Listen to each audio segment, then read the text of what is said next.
Bismillahirrahmanirrahim. Elhamdülillahi Rabbil alemin. Esselatu vesselamu ala seyyidina Muhammedin ve ala alihi ve sahbihi ecmaîn. Amma ba'd. Önemli mövzulardan biri tövhide dair elmdə şirk zikr edəcəm inşallah. İlk olaraq bilinməlidir ki, hər məkanı elmi ilə əhatə edib bilmək yalnız Allahın sifətlərindəndir. O az və ya çox, yaxın və ya uzaq, gizli və ya açıq, hər şeyi bilir. Heç bir zaman ondan gizli qalacaq bir şey yoxdur. Burada işıqlıqla qaranlığın, göylərlə yerin, dağların zirvəsi ilə dənizlərin dərinlikləri arasında hər hansı bir fərq yoxdur. Hər zaman və məkanda zərrə qədər də olsa heç bir şeyin gizli qalmadığı bir elm Allahın zatına aid sifətlərindəndir. Bu sifətlərdə heç kimsə Allah Subhanahu Taala'ya ortaq olmaz. Hər şeyi bilən sən, hikmət sahibi sənsən. Əl-Bəqərə surəsi 32-ci ayə. Yerə daxil olanı da, yerdən çıxanı da, göydən enəni də, göyə qalxanı da o bilir. Səba surəsi 2-ci ayə. Göylərdə və yerdə zərrə qədər də bir şey ondan gizli qalmaz. Səba surəsi 3-cü ayə. Qeybin açarları Allahın yanındadır. Onları ancaq Allah bilir. Allah suda, quruda nə varsa bilir. Elə bir düşən yarpaq yoxdur ki, Allah onu bilməsin. Yerin zülmətləri içində elə bir toxum, kainatda elə bir şey yoxdur ki, məhz açıq aydın kitabda olmasın. Ən-Nam surəsi 59-cu ayə. O bilmədən heç bir meyvə qabığından çıxmaz. Heç bir qadın hamilə olmaz və hamilə qadını da bətnindəkin yerə qoymaz. Füsilə surəsi 47-ci ayə. Ey Rəbbimiz, sənin rəhmin və elmin hər şey ehtiva etmişdir. Əl-Müminin surəsi 7-ci ayə. Mən sizin bilmədiklərinizi bilirəm. Əl-Bəqərə surəsi 30-cu ayə. Allah qeybləri çox gözəl biləndir. Ət-Təvbə surəsi 78-ci ayə. Şübhəsiz ki, o gizlini də, gizlinin gizlinisini də bilməkdədir. Taha surəsi 7-ci ayə. Allah hər şeyi bilməkdədir. Ən-Nisa surəsi 176-cı ayə.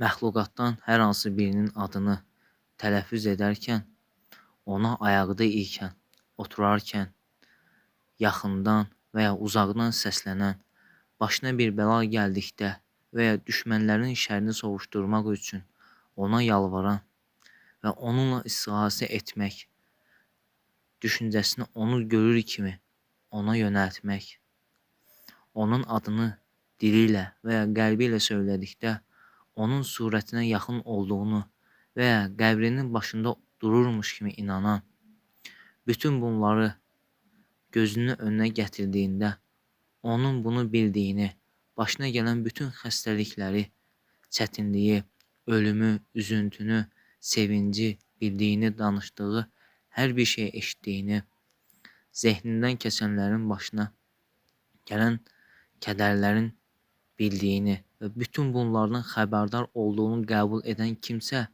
müşrik olar.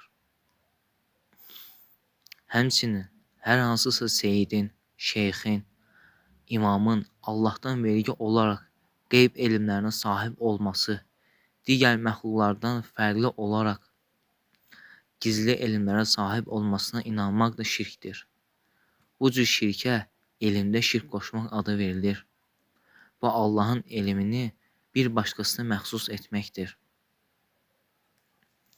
Bu əməllərdən hər hansı birini Peyğəmbərə, seyidlərə, imamlara, övliyalara, şəhidlərə və s. məxsus edərək başına bir sıxıntı və darlıq gəldikdə onlara nəzir demək, uşağı olduqda onlar üçün qurbanlar kəsmək, uşaqlarını onların adı ilə adlandırmaq, İmam verdi, Pir verdi, Ocağı verdi, Abbas qulu, Məmməd qulu, Həsən qulu, Əli qulu, Hüseyn qulu və s. onlar üçün yeməklər bişirmək və ya onların adı ilə bağlı yeməklər bişirmək. Məsələn, şeylərdə var belə, İmam surəsi açmaq, hədiy bişirmək. Hindistanda Fatimə adına bir yemək növü vardır ki, ondan yalnız qadınlar yeyə bilər. Onlar üçün meyvələr ayırmaq. Bu adın xatirinə heyvanlardan müəyyən bir sürü ayıraraq, nə vaxtsa onların kəsəcəyini niyyət edərək, onları yaxşı qulluq etmək. Əbu Hüreyrə radiyallahu anh rivayət etdi ki, Peyğəmbər sallallahu aleyhi və səlləm qurbanlıq dəvə ilə gedən birisini görüb buyurdu: "Dəvəyə min get." O kimsə dedi: "Ya Rasulallah, bu qurbanlıq bir dəvədir." Bundan sonra Peyğəmbər sallallahu aleyhi və səlləm ikinci, yoxsa üçüncü dəfəsində "Vay sənin halına, min bu dəvəyə get." Başqa rəvayətdə isə "Veyl olsun sənə" deyə buyurdu. İslam alimlərinin qəbirpərəst, bidət əhlinə qarşı və İslam toplumlarında şirkin növlərini, səbəblərini və əlamətlərini açığa çıxartmaq üçün həqiqətən də dəyərli əməkləri olmuşdur. Müsəlmanların çoxu tövhidin həqiqətini bilmədikləri üçün fərqinə varmadan da şirkə düşməkdədirlər. Şirkin anlamını bəzi müsəlmanlara görə yalnız daşa, ağaca və ya bütə tapınmaqdan ibarət olduğunu bilirlər. Buna görə də bunların çoxu itaətdə, boyun əyməkdə, sevgidə, qorxuda şirkə düşmüşlər. Bunun səbəbi də qulluq və şirkin mənalarından xəbərsiz olmalarıdır. Şirk insanı zəlil etməkdən və alçatmaqdan başqa bir şey deyildir. Şirk insanı yaradılmışları boyun əyməsinə, ona heç bir zərər və fayda vermədikləri kimi, nə ölümə, nə də yenidən dirilməyə gücü yetməyən insanlara qulluq etməsinə, qul olmasına yol açır. Allah Subhanahu Taala bizləri şirkdən qorusun. Allah Subhanahu Taala bizləri canımızı tövhid üzərində alsın. Allahümme əmin.